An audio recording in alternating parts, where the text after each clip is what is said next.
So this is like kind of breaking news on this Tuesday, May 12th.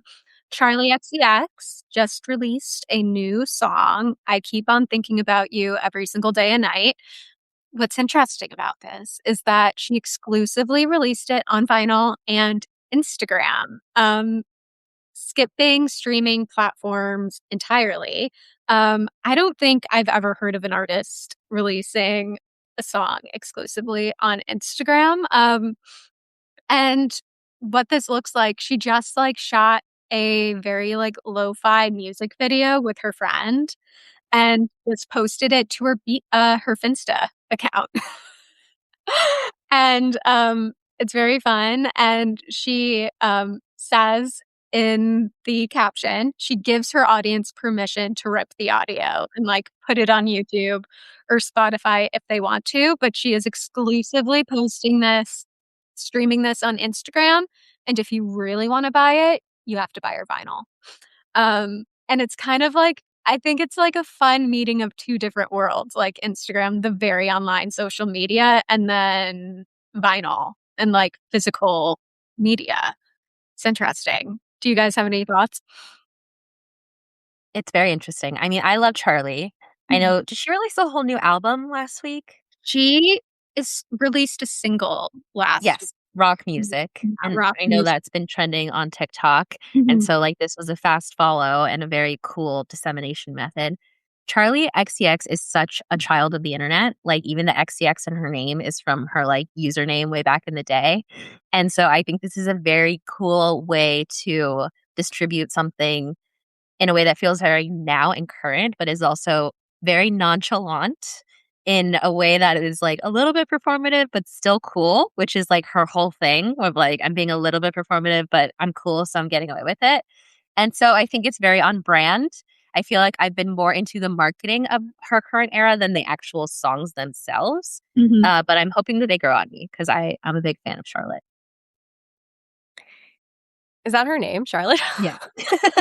I was like, wait, I just had a thought and I And was like, everyone's been calling her that lately for some oh reason. my God, I love that. Like in the fandom, people have been calling her Charlotte. So I feel like I'm not like a tier one fan, but like I am a fan. And I am also just generally a fan of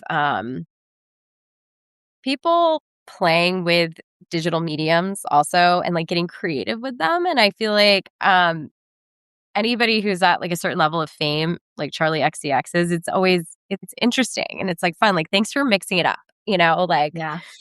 um, there's obviously like formulas for how to release music. And I think that this is sort of a fun way to sort of, like, yeah, let's performative for what it is, but like, rip it. Like, let's, like it, I mean, in so many words, how much more could you encourage like people on TikTok to like just tear it apart and make it go viral? And I think like the timing is really interesting. Like, obviously, like, she really owned Brat's summer, now is like we're heading into summer. So like, maybe this is her sort of attempt at like to try to get Song of the Summer again. I've Um, been doing some research into Song of the Summer over the so I love that. weekend because and basically looking at historical data, the Song of the Summer has usually been released by the end of May and like at Mm, the latest like June 20th. So like this is the time. Like everybody who's this is yeah. getting singles right now, they're competing for Song of the Summer. And so I have been super tuned into that. But I also have noted that a lot of the times the Song of the Summer has already been released by this time of year, especially recently. So that'll be interesting. And then there's the Billboard Song of the Summer. And then there's like the TikTok Song of the Summer, the Spotify Song of the Summer. So it's like depending on which platform you subscribe to, there's different songs of the summer. So I could see her making a real play for TikTok Song of the Summer. Totally. Interesting. And I wonder, she's like the aesthetic. She's only released two songs so far from her like new upcoming era. And the aesthetics are very different from Brad's. It's very like grunt. I mean, it's like rock. What people, one of her controversial lines is, "I think the dance floor is dead, so we're making rock music." Oh, Um, which is like, I mean, Brat was like all dance and like hyper pop. I will say though that I found that interesting because that was something that Charlie was frustrated with at our concerts, that people weren't dancing enough. Like I was at one of her LA shows and she was like multiple times like, come on guys, you're at a concert, move around, put the phones down. So I really think it's interesting that like she means it when she says that. You know, she's not just being hyperbolic or trying to be salacious or just trying to be provocative. She's like, I went out and I played dance music and you guys refused to dance. So I'm doing rock instead. So this is what you get. No more brat summer for you. Mm-hmm. Mm-hmm. What are And other well, I was gonna say, yeah, Megan, as you're looking in a song of summer, Mm-hmm. are I there have other a early concerts? Yeah. prediction of like what I think it's gonna be. I think it's gonna be Her by Ella Langley. Do you guys know that song? oh, I I just know want to be her Ella. so bad, be her so bad, be Mhm, her. Yeah. So she Okay. also has a song Choosing Texas. Have you heard of that? mhm.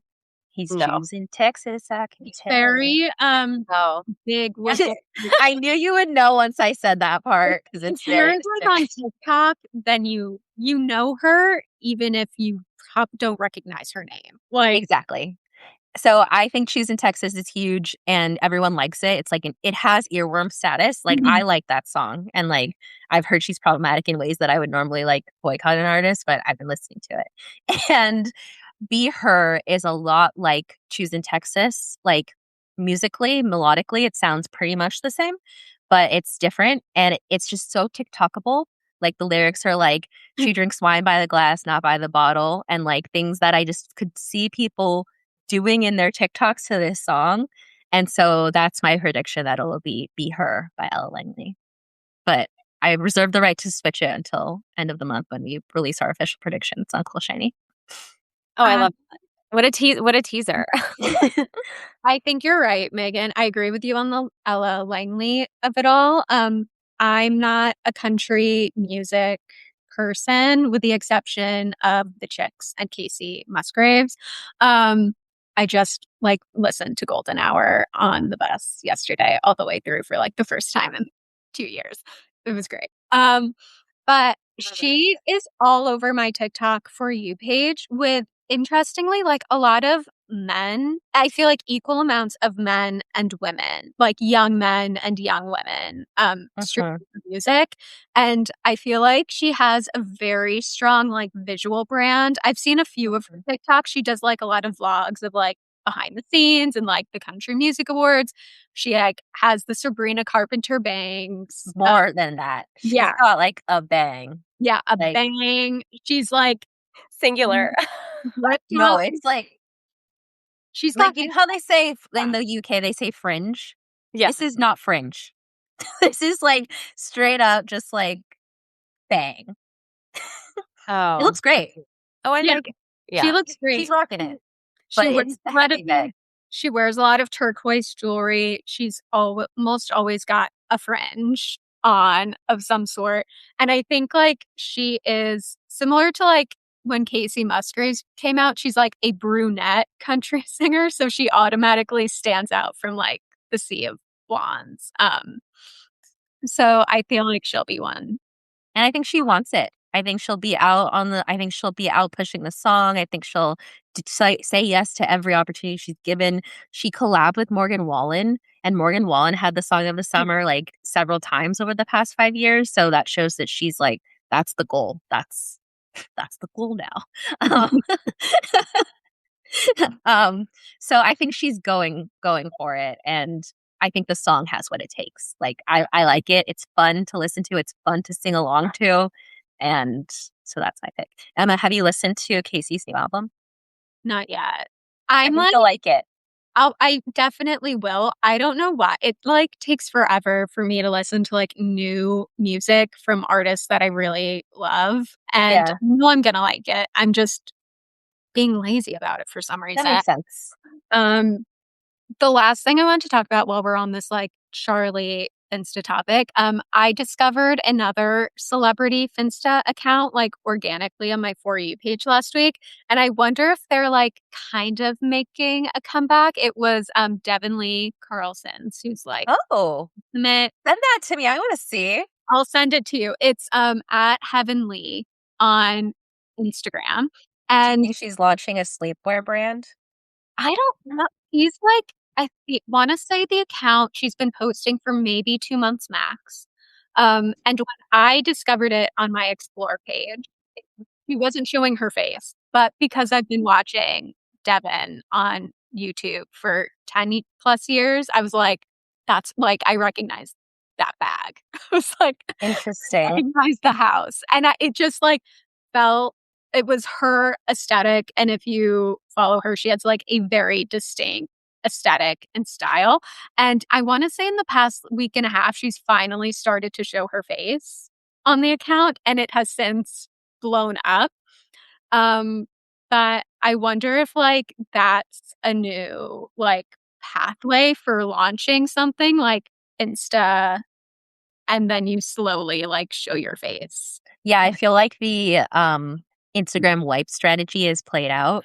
Like, oh, I'm wiping my Instagram for a new era. Not that you still can't do it, but in order to actually make buzz and make Yeah. headlines, you have to do something a little bit more than that. Zara Larson also makes a lot of fake TikTok accounts. Like, she'll make a fake TikTok account and then like the fans will find it and then she'll make a new one. So it's I think definitely it's something that's really happening. fun. Yeah, I think Hmm. that's cool. I mean, again, it's that same it's like talking to everyone and no one at the same time. Like some of those accounts are so big and like we always talk about how like the relevancy of followers and even last week like some of our clients were seeing, thousands drop from their follower count on Instagram. You go on Reddit, oh, they're clearing bots. It's just like that whole culture is totally like feels archaic.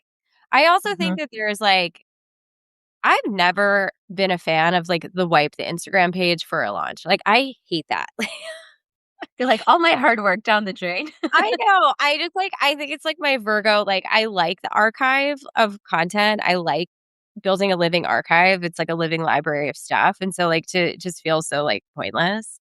One thing I did want to say though, separately, by the way, while you guys were talking, I looked up like the Charlie XCX stuff and the New York Times had actually they just did like top songs that they were looking at. I thought this was sort of interesting. So like first quote is exactly I think Emma you said or what have you guys said? We're on to the next. I think the dance floor is dead, she declared, right? So now we're making rock music. And then it goes on, it says it's her latest post brat position statement, complete with distorted guitar chords through a continuous pulsing looping sample and hyper pop vocal effects, still give it an electric feel. So like what like that's literally I'm making music for the internet. And then she sings about rock as headbanging, stage diving, self-harm. It's the only way to feel something, hurt yourself.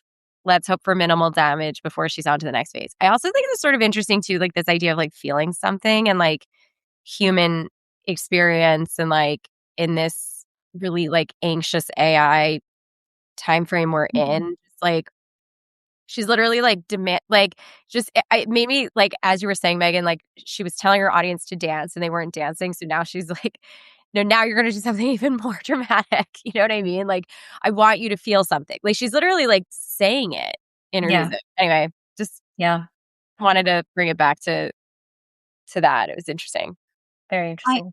will say I feel like her song rock music. I've seen a lot of people like it's been very mixed like reception at least on my feeds of like whether people like the song or not, but all the repetition and like the beats, it's very conducive to like video edits. And I've seen a lot of Yes. people like making memes and like editing their videos to the sound and like the repetition in her videos. So it's funny. It's like even though people aren't loving the song, they're like still posting about it. Um, Yeah. And even that vocal distortion part on the rock, I feel like is going to become a thing that we'll see in memes and music going forward of that particular vocal distortion with different words. Mm, okay, interesting. It's similar vibes to Slater, who we covered Yes, in Once to Watch Before Coachella, and she blew up Coachella she weekend. did. You really called that one, Emma. Pat on the back. I'm very excited. Pat on the back. I'm giving myself a pat on the back. Somebody's got to do it. And I'm excited. I'm gonna be seeing her at Get Fall in like Ooh. 3 weeks. But she dresses kind of Western to like Ella Langley. And her music is very hyper pop, but rock elements to it. So yeah, I wonder if it's like like an anxious reaction. And interesting to hear Charlie say like about like self-harm. It's kind of like our we know scrolling is so bad for us, but we do it anyway. And I feel like it's like very now. Like That is interesting. and Mhm. like smoking is back in, like we know these things are bad for us, but we don't care. We just want to feel something. We just need to Yeah. feel something. And Megan's like our the American comfort with addiction. Mhm. Yeah, that too. But Charlie's not American. Oh, that's true. Duh. Oh my gosh. So she's bringing a European sensibility of Mhm. like, Yeah. we're all gonna die. Do it anyways. Bang, we're all gonna die. Um, okay, so next topic, I wanted to talk about Megan sent this one in. And Bumble will be getting rid of their swiping feature this year. So their CEO just did an interview with the Axios show. Obviously, like they're doing a relaunch, refresh in Q4 of this year. And they'll be replacing the swipe. She didn't say what they'll be replacing it with, what they'll be doing. That's new, but that was the big headline coming out of the interview. Obviously, like AI powered. She was talking about a lot of AI. Um, and also, another headline that came out of this, Bumble has kind of distinguished itself from the other dating apps that it was women first. So, like, women send the first message, women have all the power, women make the first move, and they will also be dropping that feature, which is interesting. And really wanted to call this out because Megan did a piece for us last year, Swipe Science, how dating apps rebrand themselves again and again. Such Um, a good piece. Oh my Such gosh. a good piece. And Megan, do you want to like talk a bit about that and like what your headline was coming out of it? Because I thought it was so smart. Yeah, so I remember I think we released this around Valentine's Day, right? Yeah. I always try to find something timely to write about for you guys that ties to like the calendar. And basically, I believe what we did with this was we took a look at all of each brand, each dating app brand, their most recent marketing campaigns, and then also their thought leadership reports, because all of these brands release thought leadership reports to kind of get Mhm. a sense of like how they were approaching dating. And the reason why I always like to look at this is because dating apps are on the cutting edge of things just based on the user base that they're dealing with. They're dealing with usually young single people who are very online and therefore expect an experience that's like matches what they're getting elsewhere.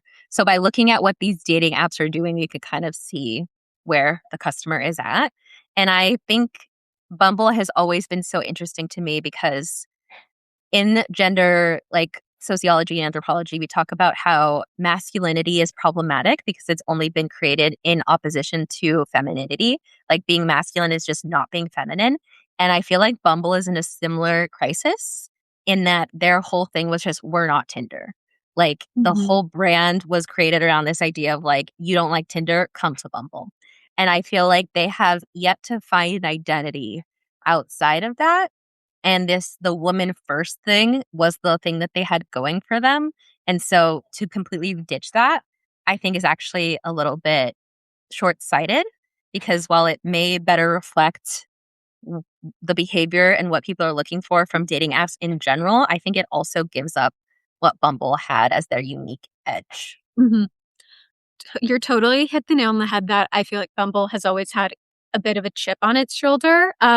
And like the lore behind this is their CEO, Whitney Wolf Herd, was a co-founder of Tinder. And she was their former VP of marketing. And I think she was kind of pushed out. And as a result of that, she started Bumble. And like it was, the only dating app that had a female like founder and CEO. Um, and it's interesting in the Axios article, they talk about how women in particular, and Gen Z overall, but Gen Z women are very burned out from dating app culture. And that's maybe been a reason why Bumble has had to pivot. Yeah. I'm just curious, like, among your friends, you guys, like, what are the apps that people are using right now or lack thereof? We're not using the apps. Me and my friends, we're not dating. But if we were going to use the apps, we would use Hinge. Yeah. Hinge. Hinge is the one. I feel like Tinder is kind of like college. That's Okay. what everyone used when I was in college, and I think it's still the case. It's a little more like casual. Yeah. Um, and then I feel like it used to be pretty even with Bumble and Hinge, and like Bumble had Bumble BFF, so like people would Mhm. make friends that way. But now I feel like in the past like year, I want to say, everyone that is in my circle is basically just using Hinge. And what is Hinge's thing again? It's like it's So Designed to be deleted. yeah. They're interesting. They're the one, they launched on Substack where they, like, share, like, true love stories and, like, oh, right. on Okay. their app. Yeah, they have, like, that video series too. Hinge is interesting. Their whole thing was, like, there never was a swipe feature, so, like, they have profiles, that have, like, their you can customize your profile, similar to kind of like a MySpace page. Honestly, you can talk about, like, your favorite food, like, what your perfect date is, like, any questions you can do voice notes, and instead of like swiping on somebody you interact with their profile and you can like one of their answers and like that'll open up the messaging feature. So I bet Hinge, just based on the questions that they have their users answer, has a ton of data on everything like Gen Z users are consuming right now. 1,000%. I mean, it's just so interesting, like that. Yeah, like if you are running a dating app, like what is the future evolution? You know what I mean? I guess there's just this idea that persistently, you know, in like coming out of college, like there's just going to be this like segment of the population that like wants to sort of date and like it's like, you know, how do you like bring in new people? It's like Gen Z and then Gen Alpha and like how do you sort of like think about this like new infusion and like I don't know, it's just a fascinating exercise to think about, like, how do you I evolve. also think that the dating apps are kind of built on top of a culture that's collapsing, whether that's like Right. partnering up and getting married or hookup Mhm. culture. I think both are not the same as they used to be. And if your goal is to get married, maybe you're going to use a dating app to do that, but then you're done. And then I you're off know, the app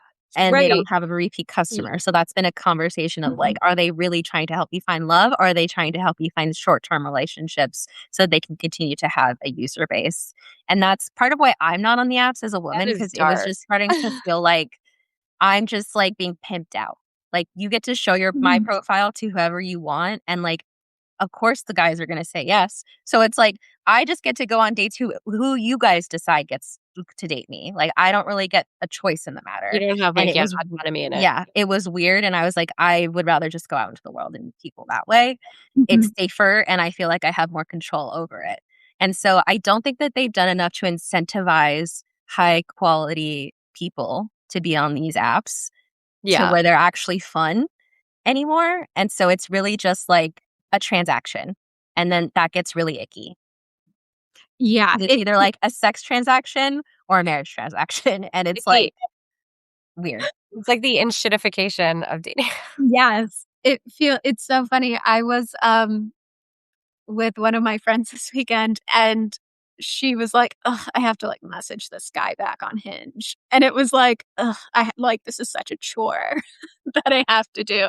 Um, and I feel like if I were a dating app, I feel like I mean, we've talked about it with other brands like IRL, people wanna connect with people in person, and I feel like even, scrolling on my TikTok feed, I see that, like, there's so many short form shows now about, like, speed dating or, like, picking out 2 people on the street and, like, sitting them down for like a speed dating round. And there's this guy in New York City who's like kind of doing shows and where he picks out two single people from the audience, blindfolds them, and they're actually like on a blind date on stage, and there's an audience of people watching them.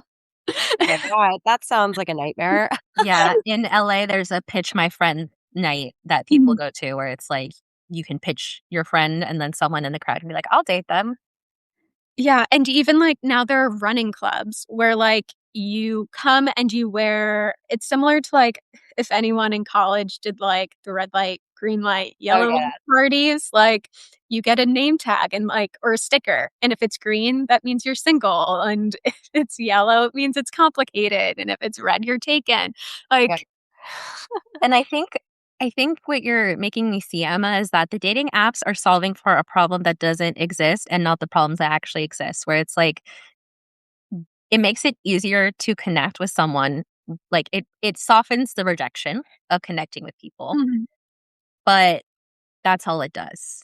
And I think when the only problem, like rejection, like I said, is more of a problem for men than it is for women. I feel like not only like can women take rejection better, but they just don't get rejected as much. And so it's solving for men's egos, but men are increasingly just checking out of dating altogether or have worse egos. And so it's like, how are they going to continue to solve for this when like the product is shot, you know?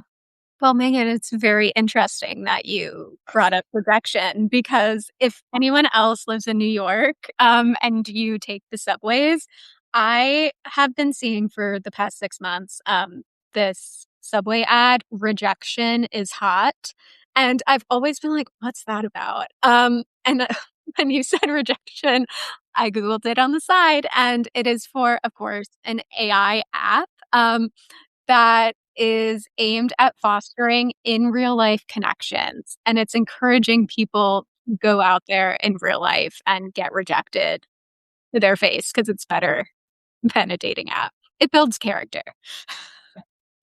I mean, it does. I don't know if like men today though have the skills to deal with it.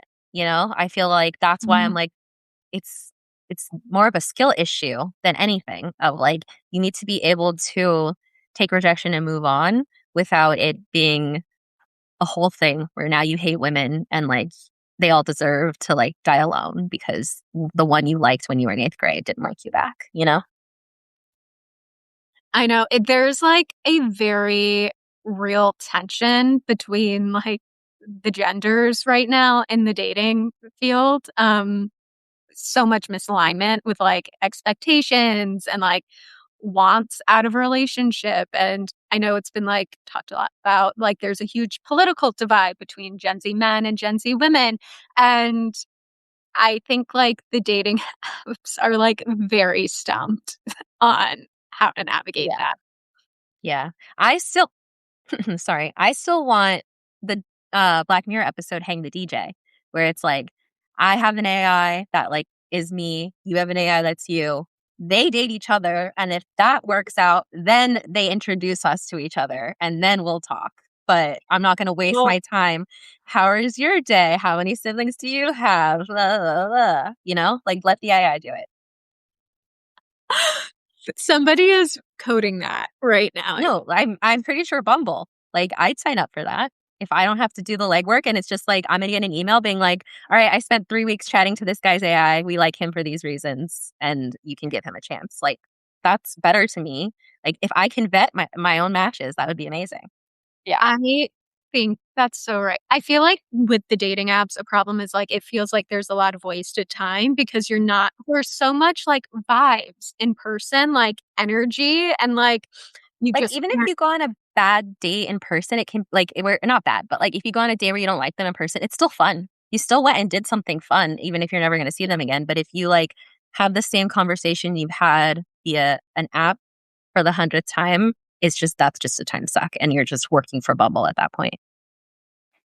Well, it'll be interesting to see what they do, and maybe they are Great. Working on AI. But then it's like, but then I'm gonna be like, okay, but are there men who are just like having fun talking to my chatbot? And I like now Bumble's making fun of like now Bumble's making money off of like my chatbot because like that's all Yeah. they just want text back. Like, because that's the thing too. Sometimes people join dating apps for attention. And so Mm. it's like if you could just get that attention hit artificially through AI, like will they even need to go on the actual date? I don't know. Huh. I feel like it's a deeper, yeah, like psychological exercise in trying to better understand like what people want. Um, because you're right, like again, and I'm just speaking from the perspective of someone who's been married for 10 years. So like I'm not I feel like I'm not like at all well informed on this, but like yeah, like if the goalpost has moved, if people are not necessarily seeking like you know, nuclear family and Mhm. like marriage and kids and all that, um what is it? Yeah, like trying to better understand what is it that people do want and like how do you solve for that? And so like maybe it's not dating at all. You know, like maybe it is much more about like more of a shift toward human connection and Mhm. like in again trying to help better connect people who want to have like authentic relationships and stuff, you know, in a variety of things. I mean, I Mhm. think you hit on it with Bumble BFF. I think that like the reason where people feel motivated, I think, to pay is because they have like a vision and they want this app to solve for that for themselves in order like they're trying to fulfill this like vision of themselves and like that is the component that is needed for that. And I think where the question lies, it's like in some of these relationships, whether it is a best friend or it's, you know, plutonic or whether I don't know what it is, like, can you compel people to pay? Um, and maybe, and again, maybe the transaction is not even like it's just it does feel like a moment where everything should maybe go into a room and like turn it on its head, you know? Like Yeah. I also it just gets so tricky too because it's like what they charge for, the features that they charge for on dating apps, essentially their purpose is to give you access to people who you might like better and then also to help you better avoid rejection. So it's like if you pay, then you'll get to like see your matches beforehand. And like if you pay, we'll give you access to a different tier of people. So it's like this weird thing where like they're putting access to people who you might be interested in romantically and sexually behind a paywall. And that just gets so weird from like a product. Like, what is the product here? Like, they say it's this feature, but really, what is the product here? You know? And totally. it's strange. It's yeah. I also think too, it's interesting, like stepping back and it's like if you look at the population of people who do use the apps, right? And it's like, Hmm. okay, I'm using this, like you have to believe that at least there's been at least this like, you know, moment where they've tried in person and it didn't work. Yeah. So like now you're sort of you've already filtered out part of the population of like so the people who are on there have sort of gone through this like at least one experience or like, you know, they've had multiple experiences of rejection or whatever to the point where they're like, I will now pay for a feature to help me. And so it's just like, it's just so like complicated and nuanced. It's like, well, so what was it that prevented you from meeting the people in person? Right. So then you're like, and then to then like tier it out through like paid to like access certain levels of it is like, yeah, it's just, Yeah. it feels very dark and it feels very like, Exactly. Yeah. And I I think can that it would see be why people are like fully rejecting doing that experience. And It I think feels it would be in their best interest to kind of rethink their business model. Like instead of being like yeah, I think they should think more about, like you said, how can we be a conduit for connecting people? And maybe it's less about matchmaking users together and more about matchmaking these users to businesses. Like, okay, Bumble users going on a date to Chili's will get 15% off this weekend. Like, if you show them that you matched on Bumble, your date's 50% off. Like, whatever it is. Women eat free if you're going to Chili's. Like, drinks, like things like that, that will like act more as like fulfill the purpose of connecting and meeting people, but like not putting the cost back on women, essentially, because that's who's bearing the brunt of the cost of these things. Right. Even if it's the cost of like your Exactly. AI, Your time. your AI, all of that. I mean, like what we always come back to with digital experiences right now in this current ecosystem too is just IRL. It is true. So I think that, I think that that's a really interesting thing you just posed, right? Like, so it's like, even if you picked a certain location and you threw it out there and this is like like let organic human interaction happen in a, like, it's like controlled chaos, right? Yeah. Or even Like, if they had like a concert series. Everywhere in LA has a concert series for the summer. If they had the Bumble concert series where it's like your match and you get to go to this concert for free. All you have to do is show us your match at the door. Like things like that would just like incentivize the behavior of participating in the app ecosystem versus like microtransacting every single thing and every Mhm. single experience in a way that makes it feel so icky. you know what is, I would plus one to all of this. We have to pull this out, Emma. Like, dear dating apps, like, hey, here's your notes. But what you just reminded me of might be the segue into the next topic, which was monetizing every single transaction. Who did that the worst? Spirit Airlines. They were like, True. you want to sit You're here? so right. You want to be able to like open your tray table? A Oh, thousand you wanted percent. to carry a purse on the plane. Oh, That was How'd actually that turn out for them? well, yeah. no, it is part of the enshittification process, right? Like it's this desperation to find revenue streams of like, and it's by like creating barriers to entry, like mini barriers to entry through everywhere. It just feels so disgusting. Um, and yeah, and like I think what's I will just say on the dating app thing too, I just think what's really hard is that it plays very deeply with like emotional trigger. You know what I mean? And I 1,000%. think that that's like the hardest part about it. Like again, as a woman in society, like just the way society has been structured, it's like you have to check boxes, like, and this is the path that has been set. And like, whether it's right or wrong, do we all know? We're all just existing, And so it's just, it's such a like messed up psychological system that it doesn't feel like, yeah, like I mean, it's like social media platforms, honestly, like another social experiment with lives. Mhm.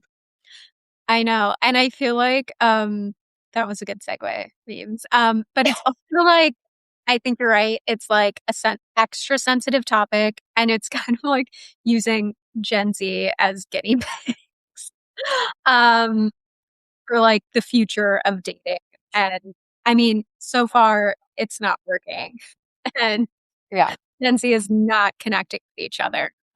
But speaking of Spirit Airlines, so for our final topic, and when we post this on Friday, it will be below our paywall or behind our paywall. So we're going to talk about it live for free here. But if you want to listen back, maybe think about upgrading. Okay. So the big news, obviously, Spirit Airlines was shut down earlier this month, leaving 17,000 employees jobless due to the high fuel costs from the Iran-US war. And there have been a lot of different stories branching out from this big one, but what we're going to talk about today. So now that Spirit Airlines is shut down, the internet is trying to buy it back.